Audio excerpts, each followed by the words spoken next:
Assalamualaikum warahmatullahi wabarakatuh. Innal hamdalillah nahmaduhu wa nasta'inuhu wa nastaghfiruh wa na'udzu billahi min shururi anfusina wa min sayyiati a'malina. May yahdihillahu fala mudilla lahu wa man yudlil fala hadiya lahu. Asyhadu an la ilaha illallah wahdahu la syarika lahu wa asyhadu anna Muhammadan abduhu wa rasuluh sallallahu alaihi wa ala alihi wa ashabihi wa man tabi'ahum bi ihsanin ila yaumiddin, amma ba'. Kita panjatkan puji syukur kita kepada Allah Subhanahu wa taala yang telah memberikan kita nikmat kesehatan sehingga kita bisa hadir pada kesempatan kali ini. Dan tak lupa pula kita hadiahkan salawat buat junjungan Nabi besar kita Nabi Muhammad sallallahu alaihi wasallam dengan mengucapkan Allahumma sholli ala Muhammad wa ala alihi Muhammad. Semoga dengan memperbanyaknya salawat kepada beliau kita mendapat syafaat beliau di yaumul mahsyar nanti. Baiklah, di sini saya akan membagikan 3 tips agar tidak malas beribadah kepada Allah Subhanahu wa taala. Tips yang pertama yaitu fadilah. Sebelum kita melakukan sesuatu ibadah, kita harus mengetahui keutamaannya terlebih dahulu. Seandainya kita rajin salat malam, kita harus mengetahui keutamaan salat malam.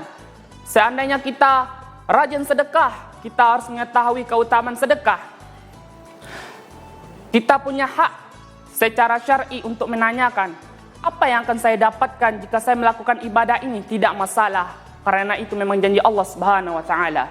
Coba kita baca hadis fadilah puasa Ramadan, fadilah salat tarawih, fadilah membaca Al-Qur'an, fadilah salat tahajud, fadilah sedekah.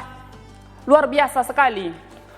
Kalau seandainya kita diundang di perusahaan sana, tentulah kita dijanjikan sesuatu hal.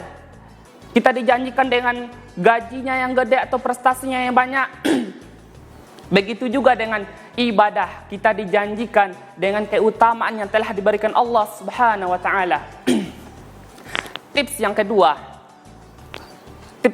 adalah supaya kita tidak malas beribadah kepada Allah Subhanahu wa taala, yaitu kita harus menjauhi semua yang berbau dengan maksiat.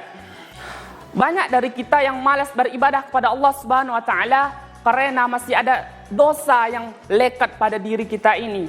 Biarpun sedikit dosanya, itu dapat menggelincirkan kita kepada kemalasan beribadah kepada Allah Subhanahu wa taala. Dosa dan ibadah itu sama-sama nikmat. Kita berbuat dosa nikmat, berbuat ibadah juga nikmat, tapi di antara dua-dua ini tidak bisa disatukan. Kita harus memilih salah satunya.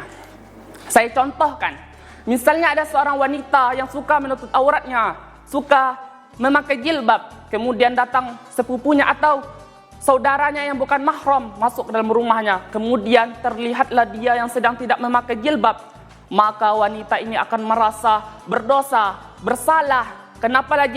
Kenapalah auratku terlihat?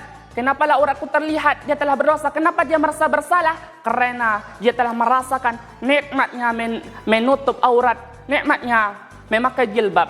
Begitu juga kalau seandainya kita sering salat wajib berjemaah ke masjid, pada satu saat atau pas salat asar kita ketiduran, terus kita ketinggalan salat berjemaah ke masjid, kemudian kita terbangun, astagfirullahaladzim, kenapa aku sampai ketinggalan salat jemaah ke masjid?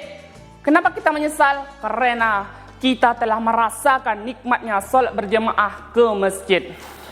Sebenarnya masih banyak contoh-contoh yang lain yang ingin saya sampaikan, tetapi dengan waktunya terbatas, lanjut saja ke tips yang ketiga. Tips yang ketiga yaitu kita harus memilih teman dalam.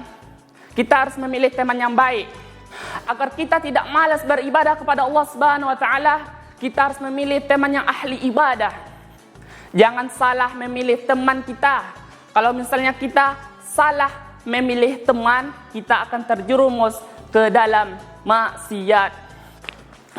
Cobalah kita kalau mendapatkan teman, misalnya teman kita satu pengajian sama kita, setelah pengajian kita janjian, bro, nanti kita pergi apa ya, nanti malam, sekarang kita kolan, terus nanti malam jam 3 malam, kau call aku ya, kita mau sholat tahajud bersama-sama. Kan bagus itu, daripada kita salah memilih teman, di sekolah kita salah memilih teman, kita ahli ibadah, kemudian kita berteman dengan orang yang rajin ke karaoke, rajin diskotik, apakah masuk akal itu? Apakah akan sama bawaannya? Tidak.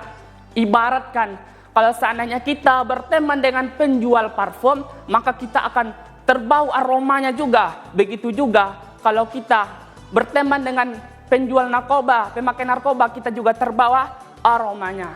Mungkin hanya ini saja yang dapat saya sampaikan. Terlebih dan terkurang, saya mohon maaf. Assalamualaikum warahmatullahi wabarakatuh.